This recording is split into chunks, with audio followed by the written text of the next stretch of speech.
What up gamers, Fancier here, and in this video I want to share my thoughts on Tales of the Jedi, which is a series of shorts that feature characters from the prequel timeline of Star Wars. And so because I'll be talking about the story of the show and sharing my thoughts on it, there will be spoilers up ahead for episodes 1 to 6 of Tales of the Jedi, as well as any other show or movie that might be connected to this, like with the prequel movies and the Clone Wars show. So yeah, spoilers up ahead, you've been warned. So this show follows the story of two Jedi characters, those being Dooku and Ahsoka, and the way I'll be talking about the story of the show here is by going through each of the character stories, starting with the former that I mentioned, and that is Dooku. And man, I gotta say, it's really interesting to see Dooku like this. So for the most part, we previously knew Dooku as Count Dooku of the Separatists, using his iconic curved-hilt red lightsaber, but in this show, Tales of the Jedi, this show takes place in the past to the point where we see Dooku still in the Jedi Order looking a lot different. He uses a blue lightsaber instead, but still having that curved hilt. He also looks a lot younger here where he's got the black hair instead of the old white hair. He also starts off with no beard, but across the episodes, we do see him grow a beard. We also see his apprentice, or Padawan here, who is Qui-Gon Jinn, which, man, it's really cool to see Qui-Gon here. And looking a lot younger too, just like with Dooku here. He looks to be in his teenage years, or maybe young adult, or maybe he's starting out to be an adult. But pretty much, like, with Dooku and Qui-Gon here, they're just looking a lot younger, and it's just really cool to see these characters just, like, looking into their past here, because I feel like we don't really get that with a lot of the older characters in Star Wars here, like with Yoda, Palpatine, I want to say maybe Mace Windu. I don't know if he's old or not. He still looks kind of young, but yeah, like with these characters, it's just really cool to see them in their, I guess, younger state, because I just feel like we can see some really awesome stories about their past, and we got one right here. So to start the story here, let's begin with Dooku's first episode, where he and Qui-Gon entered and landed on a planet that is owned by a senator who tasked them to rescue his son from kidnappers that is on his planet. That's why they're there. And when confronting the kidnappers, it turns out that they are the citizens of the planet themselves. And the reason why they kidnapped the senator's son is because, well, they're not being taken care of by the senator. Like, I believe they're really hungry and starving, and yeah, pretty much they're not being taken care of by the senator. And their suffering was so bad to the point where even the senator's son felt really bad for them. Like, he said that what he went through being kidnapped doesn't compare to the suffering of his father's people on his planet here. And while Dooku and Qui-Gon were confronting the kidnappers, suddenly the senator appears with some of his guards, and he demanded his son back, but Dooku said that the investigation is not complete, and the senator did not like that. He just wants his son already, and that began a firefight between the senator and his guards versus Dooku, Qui-Gon, and the kidnappers. And the kidnapper side were losing, they lost some people, and when it looked like they were about to lose, Dooku did such an Anakin or Sith thing where he would force choke the senator and just go ham on his guards. And he was about to kill the senator until Qui-Gon freed the senator's son, and then he was able to stop Dooku from killing the senator, pretty much just stopping Dooku from going to the dark side for a second. Afterwards, there seems to be peace now, where we have the senator's son seemingly being the one to help the people of the planet, and then we have Dooku and Qui-Gon exchanging some really awesome words as Jedi and Padawan, where Dooku, I would say, pretty much graduated Qui-Gon, where he told him that he became wiser than him. And so I just feel like, with that said, Qui-Gon has pretty much leveled up, being pretty much at least around Dooku's level, I would say. At least that's what I got from it. And yeah, it's just really cool to see these scenes, man, between Jedi and Padawan, because I just feel like that is so unique to Star Wars, this Jedi and Padawan relationship. And so that was Dooku's first episode, and I liked it a lot, man. I think especially with the classic Jedi and Padawan story, as well as just seeing the progression of Dooku becoming Count Dooku, going to the Sith side. I would say for the most part. Not sure if he's really Sith because he does have good intentions, but yeah, he did get some Sith powers with the lightning, right? I don't know. But yeah, like it's really cool to see this because, I kind of see this like Anakin story where we know he's gonna become Darth Vader, and so we are gonna see like the moments where he does go to the dark side, and we're kind of seeing it here where he almost killed the senator, and so yeah, that's just really awesome to see, and this continues out to the next couple of episodes here. So in the next episode, we have Dooku and Mace Windu going to another planet because they were tasked by the Jedi Order to retrieve the body of a fallen Jedi there and to give her a proper burial back at the Jedi Temple. And as they were traveling there and meeting up with the officials there, we do see the differences between Mace Windu and Dooku. With Windu, he is more straightforward and by the book. He's a pretty much like a rule follower. He just does his tasks and just gets it done. He doesn't do anything else extra unless it gets into his way.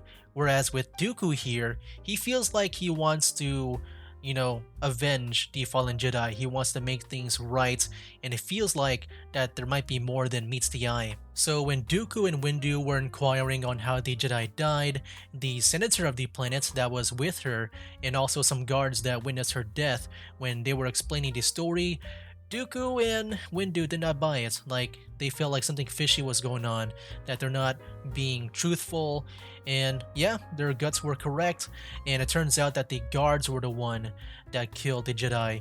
And this happened when the senator actually told him the truth and was eventually shot down by the guards for telling the truth. This started a fight between Dooku and Windu against the guards there. They had enemies from front and back, and I gotta say, man, this action scene was so cool to watch because, like, especially with like the ways that Jedi fights in general, they can deflect the bolts. With Dooku's unique lightsaber, he does some really unique moves, and also you see just Windu like jumping around using the Force to beat up people. Like, man, I really miss this type of action, like the Clone Wars style of action, and I wish we had more of this in live action, but I can understand if there might be some limitations, like they're like superhumans, and I feel like that can be easily done in animation compared to live action.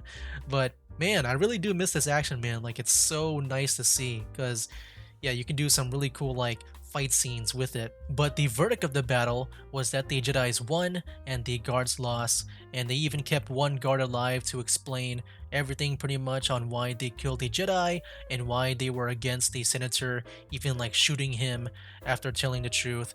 And that is because, well, one, they view the Jedi as like the pawns of the Republic, just doing what they're told.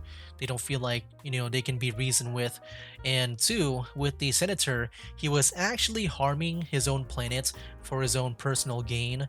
And so the guards held him at hostage and forced him to attend the Senate meetings to make him make choices that would benefit his planet. But the guard's reasoning was not good enough to the point where he was just sent to prison or jail or whatever. But Dooku did talk to him in a cell where he pretty much sympathized with the guard and understands the corruption and the wrongdoings of the Republic and the senators, and even like maybe the Jedi Order as well. We even see this like more of a difference between Dooku and Windu. Like, after the burial of that fallen Jedi, Windu was offered her place in the Jedi Council, whereas with Dooku, even though I would say he's the main reason on why the fallen Jedi was given justice, he was not given that because, he kind of like strayed from like the original objective. And so yeah, that was the second Dooku episode. Hopefully I got a lot of that right, but yeah, man, this episode was also really good too. Pretty much like with the first episode, we do see Dooku just go more and more onto like just not following the ideals of the Jedi Order. Like he feels like there needs to be more to it, like not just doing orders, but to also like, give the dead the proper respects, like to avenge them, to give them justice, to make them fully rest in peace. And once again, there are similarities to him and Anakin when it comes to their falling to the dark side. Like that's why Revenge of the Sith, I would say, is my favorite Star Wars movie, like especially in the, I guess, the Skywalker saga, because it's just fascinating to see this like going from like, a good guy to a bad guy, and now we're seeing it in the point of view of Dooku. So then Dooku's story finally concludes in his third episode, where he was mourning the death of Qui-Gon Jinn, his former Padawan. And pretty much this takes place in the first episode of Star Wars, episode 1, The Phantom Menace. And it actually takes place between two time periods. The first time, like at the beginning of this episode, was taking place during episode 1, after Qui-Gon Jinn met up with Darth Maul for the first time and reporting that to the Jedi Council. So one of the cool things that happened during this time was that we saw Dooku going to the Jedi archives and deleting Kamino off their data, like their data pool, their archives and stuff, which was so cool when I saw it, because like I know why he did that, and that's because in episode 2 with Obi-Wan, he was trying to find out some information about Kamino, but there was no data on it in the Jedi archives, and he was wondering about that. But yeah, like that's the reason why he was able to do that. Dooku was able to delete it off the Jedi archives using Sifo Dyas' password as well, which is also very interesting because there wasn't much known, at least in the movies and shows, about Sifo Dyas. Probably there's some stuff to be known about him in the comics and stuff, like in books and all that. But yeah, like for me especially, I don't know much about Sifo Dyas other than he was the one that commissioned the clone army on Kamino. This also got me thinking as well if Dooku killed Sifo Dyas for the password, or maybe they were really close friends to the point where he also knew the password. I'm not too sure, but it's probably explained in the comics and books and stuff. But in terms of like the shows and movies, I don't think we got a reason for that, at least not from my memory. But yeah, it was really cool to see that scene right there. But what's also really cool to see was just Qui-Gon Jinn in his episode 1 appearance. Like I said, this takes place after meeting up with Darth Maul for the first time on Tatooine. And so it's really cool to see these guys just all grown up. We see Dooku having his full out beard, not like the fullest, I think he has a bigger one in his in episode 2 and stuff, but yeah, we see them like grow closer to like what we knew them as. But yeah, with Qui-Gon Jinn though, he's pretty much like what we knew him in the movies, because that's the last time we saw him there.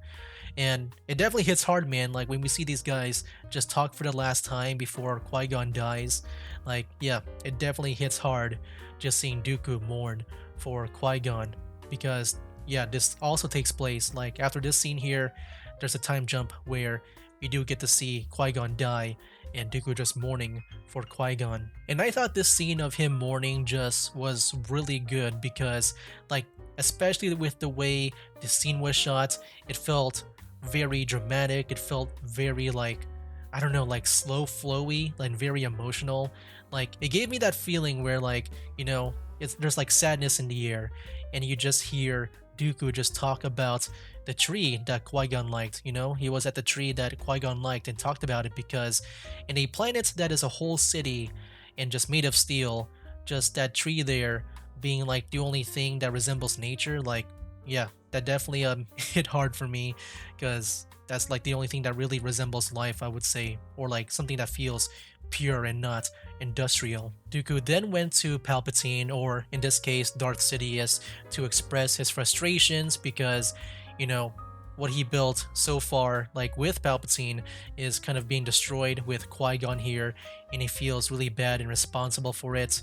And then Yaddle, like the pretty much female Yoda, came out of the shadows. It's really cool to see Yaddle here, because I think we do see her a little bit in episode 1, and we don't really see her much afterwards. And so, yeah, it's really cool to see Yaddle here get the spotlight. So Yaddle tries to convince Dooku to come back to the Jedi side, to the light side and all that stuff, and to leave the Sith Lord, Sidious or Palpatine.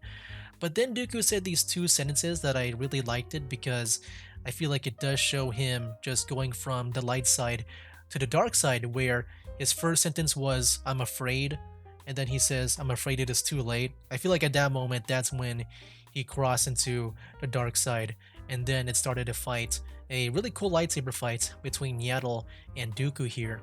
Dooku was then the victor of the battle, or so he thought. We saw Yaddle using her remaining strength to get back to Dooku, and I gotta say, man, like, even though she kind of like, we know she's not gonna win here, it was still such a really good scene, like a really good Star Wars feeling scene, like, especially with the Force. She's using the Force, her remaining strength, to get back to Dooku. You see her like trying to open up the window, you see the light shining in, you hear the Force music play. Like, I don't know about you guys, like, it's probably just me. Like, when I first saw this scene here, like, it gave me that really classic Star Wars Force, like, emotional feeling to me. Like, I feel like the last time I felt this was like at the season 2 finale of The Mandalorian, and I feel like I'm feeling that again here because you feel the hope, you see like just how like the light is trying to get inside to, defeat Dooku. I'm not sure if that's like a thing, but that's how I interpret it. Um, but yeah, like that's just how I saw, this scene with Yaddle here, like trying to be hopeful, but it wasn't enough. And then we got the sad ending where Dooku just pretty much finished off Yaddle, and that pretty much made him go into the dark side. And so that was the conclusion of Dooku's story. We now know how he went from going from the Jedi Order to becoming Count Dooku. And man, I gotta say, like especially with this last episode here, this one felt like the most emotional Star Wars feeling, at least when it comes to like the mysticism and Force. Yeah, this felt like the most Star Wars thing since like the season 2 finale, like I said, of The Mandalorian. But yeah, I thought Dooku's story here was so great, so fascinating, and so emotional at the end, where, yeah, definitely Dooku's story, even though they're just 3 short episodes because they're shorts, it gave me more emotion, like, compared to like of the recent Star Wars stuff. And also with Yaddle too, like I like her character a lot, even though she was just there for 1 episode. I thought she left a very great first and last impression because, she's pretty much like what Yoda should have like been when it comes to like his choices. Because yeah, with Yoda, I feel like he's also kind of like with Mace Windu, where he just follows the orders of the Jedi and all that stuff. Whereas with Yaddle here, she can sympathize with Dooku, like she understands that, the Jedi Order should have taken like better actions and stuff. But yeah, like I feel like with her character, she was really awesome. And also she speaks normally, like Yoda is the weird one apparently. I guess it really depends. I mean, I feel like we need to hear Grogu talk in The Mandalorian to know if, like, maybe Yoda's the weird one or maybe Yaddle is the weird one. I feel like Grogu, like, depending on how he talks, will know who is the weird one when it comes to, like, their speech and oratory skills. So, with Dooku's story done and discussed here, we can now move on to the other half of the show, where we have Ahsoka's story, and it's really cool to see Ahsoka here, I think especially recently because, I feel like she's like one of the older characters being brought back to the spotlight because she's getting her own show, and I would say she's also one of the main characters of the Clone Wars show, in which, yeah, very recently we got that final season in the Clone Wars show.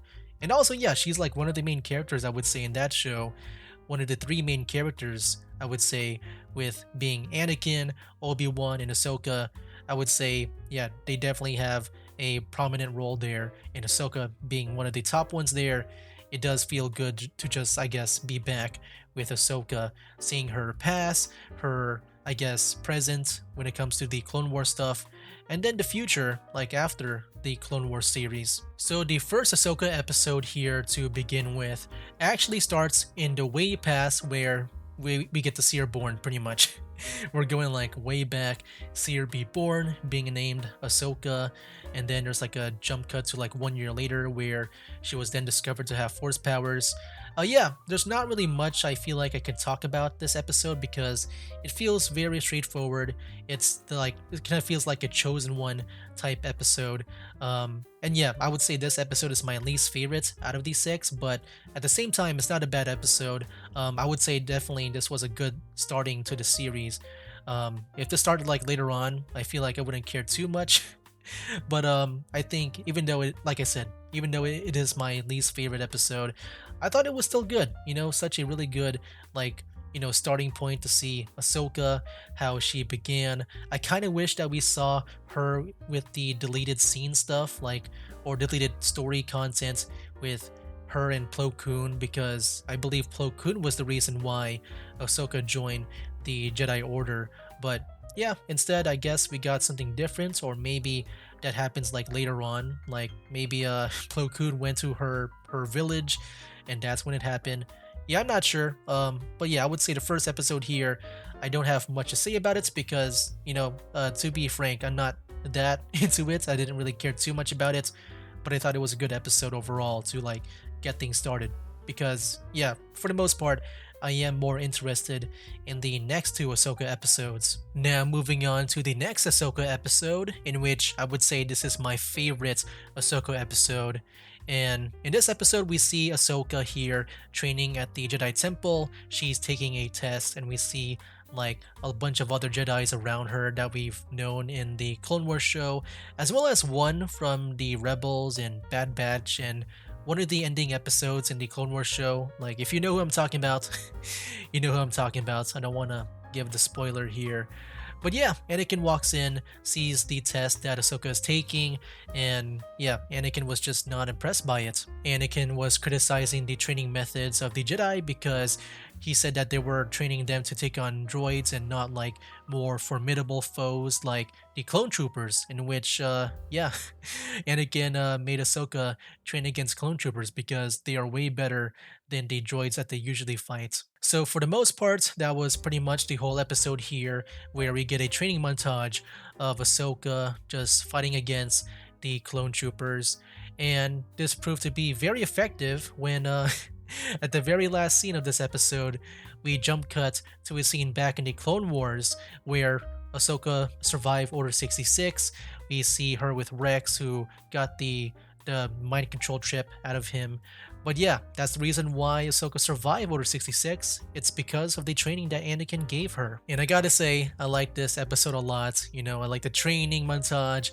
I like how it cuts back to the Clone Wars episode where she survived Order 66 because, I feel like a lot of people, I think especially back then, like they wonder why all the Jedi died against the clone troopers because, I feel like maybe some people they thought the clone troopers were the stormtroopers, in which yeah, we know the stormtroopers they can't aim, like they're easy to take down. And so yeah, I feel like maybe some people might think like why did they die against the clone troopers? And yeah, this is the reason why, man. I mean, well, one, there is a clear difference between clone troopers and the stormtroopers, because the clones they're like trained their whole life to be in the military, to be a soldier. Good soldiers follow orders. But also with what Anakin criticized of the Jedi and their training methods, like yeah, like he said, they're training them to fight against droids and not the clones. And so yeah, luckily luckily Anakin made Ahsoka train against the clones, because that made her survive. Like she knows what would happen if like for some weird reason maybe the clones would fight back against her. And yeah, she's got that experience compared to like some of the other Jedis.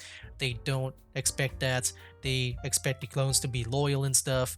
And yeah, because since the clones are way better than the droids, they had a better chance of taking down the Jedi. And what's really cool about the training in this episode is that we get to see it put to use and in action in one of the last episodes of the Clone Wars when Order 66 happened and Ahsoka was attacked by the clone troopers. And I recognized this right away in the Tales of the Jedi trailer, where we see pretty much this scene here where Ahsoka was training against the clone troopers. I recognized that that was the case, that this was going to be part of the story here, because she did this one like jumping, twirling lightsaber attack, in which she also did back when she was first encountering Order 66. And so yeah, dude, it's so cool to see that connection, because I feel like it really does help and just give more context and to, like, I guess, grow Ahsoka's story and her combat skills to make it feel very deep in that sense. I'm not sure if that whole sentence there made sense, but I feel like it really just helped out Ahsoka's character in general. And so I would say that is the reason why this episode in particular is my favorite Ahsoka episode. I would say my second favorite, just before the episode with Yaddle and Dooku, because yeah, like I said, just that cool connection.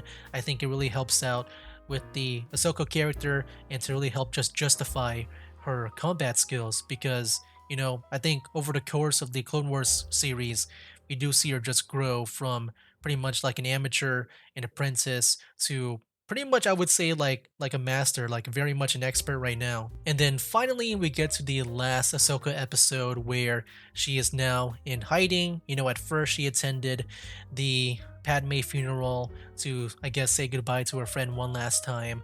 I gotta say, very sad to see her like talk about Padme, calling her a friend and stuff. But yeah, she knows that she's got to go into hiding, and then Bail Organa said to contact him if she ever needs anything. Then after some time, we do see Ahsoka just calling herself Ashla. I feel like she used that name before somewhere else, right? I kind of forgot.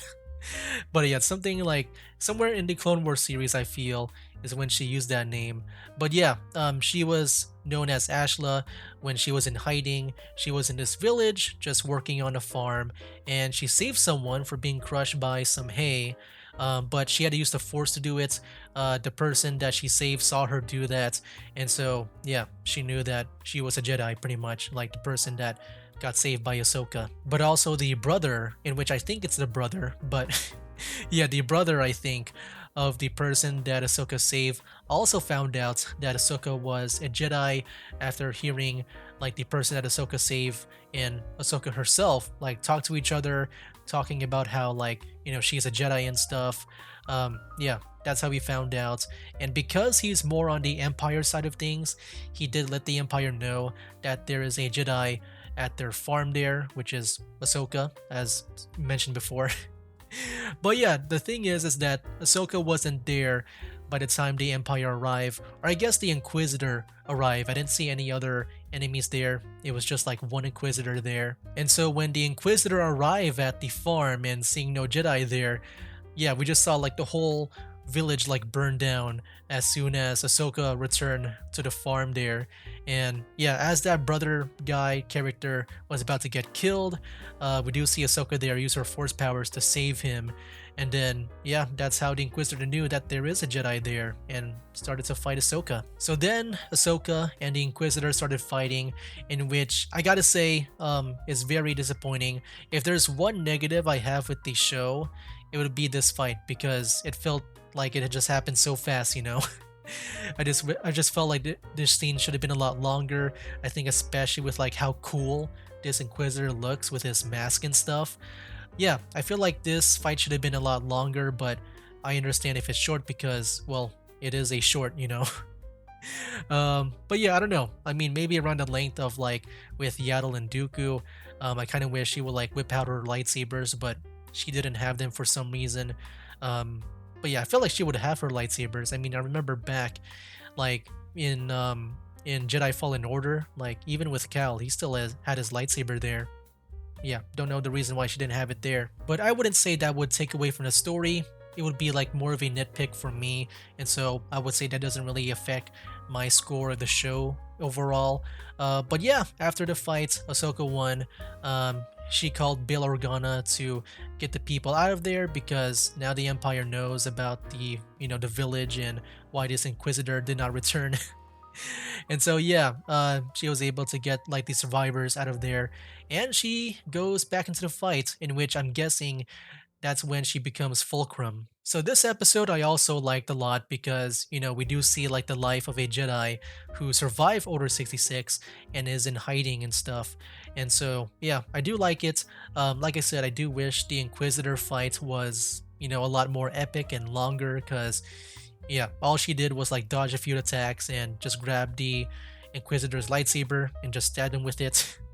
Yeah, I just wish that fight was kind of more, I guess, drawn out and just to see more of the action. Because I feel like battling an Inquisitor, man, like they can be so cool. Like as we see in Star Wars Rebels, man. I mean, they can do that helicopter blade thing and all that. So yeah, kind of wish we saw more of a fight, but at the same time, I don't think it really takes away from the story of this episode. And so yeah, that was the conclusion of Ahsoka's story here. And if I were to like compare on which one is my favorite one, like which one do I prefer more than the other, with Dooku and Ahsoka here, I mean, if you couldn't tell already, I do prefer Dooku's story because, well, for one, I feel like it's more, I guess, refreshing to see because it is a tragedy story, just like with Anakin's story here. As I mentioned before, Revenge of the Sith is my favorite Star Wars movie because it does end in a tragedy, which you don't really see a lot in stories, And also, too, like you see him go from a good guy to a bad guy, and it ends that way too. Like like you also don't see that a lot. And so yeah, I do see Dooku's story like Anakin's story, and you can say that maybe the story was kind of like a copy and paste, but the thing is, you don't see that a lot. Like you don't see that a lot in stories. Like they only do that with like the antagonists if they're like a bad guy. You do see like a brief history of like why they became a bad guy, but you never really see stories of like it's ending it in a bad ending. And so Dooku's story was so nice and refreshing to see, and that's why I prefer it over Ahsoka's. But at the same time, Ahsoka's story was not bad. It was also like really good, and I think it's also a really good way to like get back into the character to be ready for the Ahsoka show. In which I gotta say, man, that is the next Star Wars show other than the Mandalorian that I am really looking forward to. But when it comes to the show overall, I gotta say, man, this has been like my favorite Star Wars piece of media in such a long time. Like I would say ever since The Mandalorian, stuff that came afterwards didn't really, I guess, didn't really feel to my liking. Like I've always felt like the recent Star Wars, like with the Book of Boba Fett, with Kenobi, and right now with Andor, they've always felt like they're half Star Wars. Like they either feel like Star Wars, but they don't have good stories, or they have good stories, but they don't feel like Star Wars. Like it always felt like very half and half to me, and so to me, it never really felt satisfying when concluding those shows. But with Tales of the Jedi, man, like dude, it's so good. It feels like full Star Wars. It's got good story, and it feels like Star Wars all the way. Like it feels 100% Star Wars, man. Like I want to see more of this, and I do hope that I think especially with like Dave Filoni and stuff, like the dude can make it feel like as if George Lucas was writing it, and it makes sense. Like I know that Dave Filoni is like pretty much the protege of George Lucas, and man, I really wish that Dave was more hands-on with some of these recent Star Wars shows and movies. But yeah, dude, those are my thoughts on Tales of the Jedi. It is like such a great show. I do hope that maybe we can get a season 2 or something. Like maybe we don't have to like follow Dooku and Ahsoka. I mean, I feel like they had a good story here, but we can also explore like other Jedis. I think especially looking back at the Clone Wars show, there's been a lot of Jedi characters there with like Plo Koon, Ayla Sakura, and Kiari Al Mundi, and also the one with the smile. I forgot his name. Oh no. Like he's like a fish guy, but I know him by his smile back in, I think, episode 2, Attack of the Clones. And also I think I saw like a snake guy too. I remember one of these scenes, I think when Yoda was learning how to become a force ghost, or yeah, one of those episodes, there was like this snake guy. which looked it cool. I want to see more of those characters. I would like to see them be highlighted in like maybe a season 2 of Tales of the Jedi. We can go more than just 6 episodes, maybe. I think if this show is successful, which I'm hoping it is, maybe we can get a season 2, and maybe we can get like a lot of other Jedi stories. Or maybe it doesn't have to be a Jedi. Like maybe we can get a Tales of the Sith, which would be so epic, man, because I feel like when it comes to mainstream Jedi, like when it comes to the movies and shows, we don't really see a lot of Sith characters. Like especially with their history and backstory, like with maybe a young Palpatine or a young Darth Maul, or maybe we can see characters that aren't really seen a lot, like with Bane, with Revan. That would be like instant watch for me, because Revan is one of my favorite characters in Star Wars. Uh, Maybe my favorite character actually. But yeah, dude, I think with the Tales maybe series or franchise so far, like I think it can be really awesome for hardcore Star Wars fans like me that want to see, you know, like a universe beyond the movies and shows. And so, yeah, I'm gonna stop sharing my thoughts right there because I see that I'm rambling in this video for way too long. But yeah, guys, those are my thoughts on Tales of the Jedi. It is so good, so refreshing, and it feels so much from like what I want to see in Star Wars, because it does feel like Star Wars. But maybe you guys think differently, and definitely let me know down in the comments below, what do you guys think of Tales of the Jedi? Do you like it or dislike it? Love it or hate it?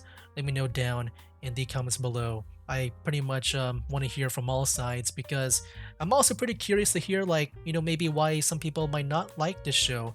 I think from what I've seen, some people don't like the retcons, which I can understand. But yeah, definitely let me know down in the comments below. So yeah, guys, that'll be it for now. That's game.